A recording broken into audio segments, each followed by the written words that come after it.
Hello guys and welcome back to my channel.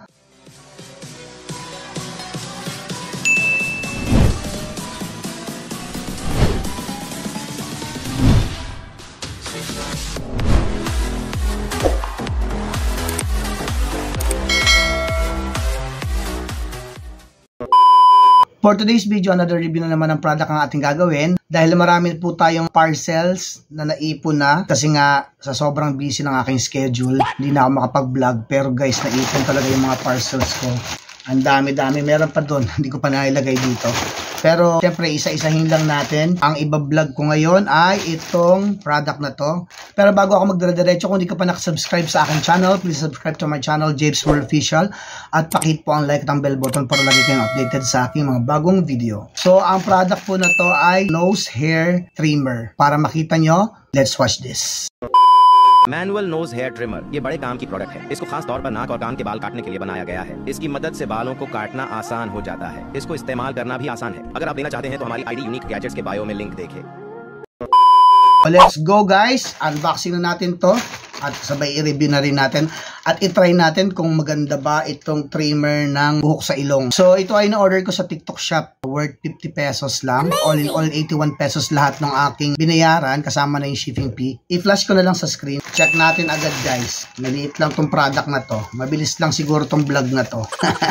Ayan o guys. Meron siyang sariling lalagyan. Okay siya, maganda. Meron siyang box na lata. Ang laman nito, meron siyang brusher, pang cleaning. And then, may pa, ito, sticker ba to? So, ito na yung pinaka-product niya. Ito yung product na gagamitin mo. Kasi di ba meron tayong minsan mga tumutubong balahibo galing sa ilong. So, sobrang kateng, hirap-hirap. Binaganon mo na siya, oh. Dahil ako ay madalas nang tubuan ng mga balahibo at kating-kati talaga ako pagka tumutubo siya. So, kaya umorder na rin ako nito. Itong nose hair trimmer. Medyo pause yung lalamunan ko, guys. Pasensya na kayo. Hindi na nawala yung pause ko. So, nakita nyo, ginaganon-ganon lang, di ba? Check natin, no? Kumuha na akong salamin. Ang problema ito, no, yung lahat ba ng ilong, gato yung butas? Siyempre, iba-iba yung size ng butas ng ilong, di ba? Paano yung maliliit ang butas ng ilong? Kakasya ba to? Check natin, guys, kung kasya sa akin. No.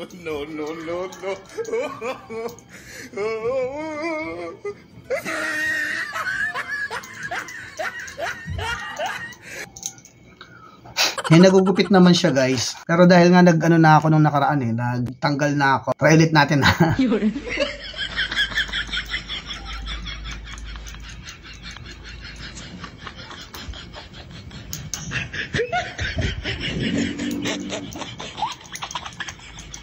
Actually guys, nakakatanggal naman siya ng balahibo.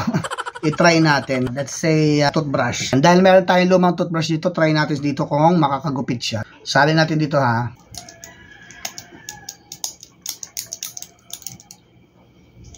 Yan guys, oh.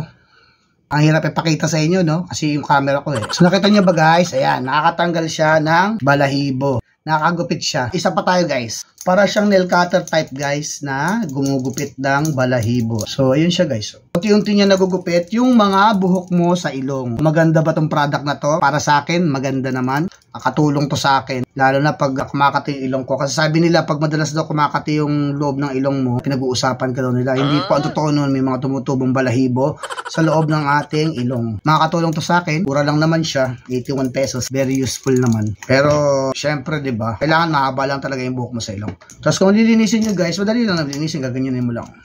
At stainless type siya guys. So for me, okay naman siya. Dahil dyan, magpapaalam na tayo. Thank you guys sa lahat ng mga sumusuporta. Paano yan? Hanggang dito na lamang, hanggang sa muli. Paalam!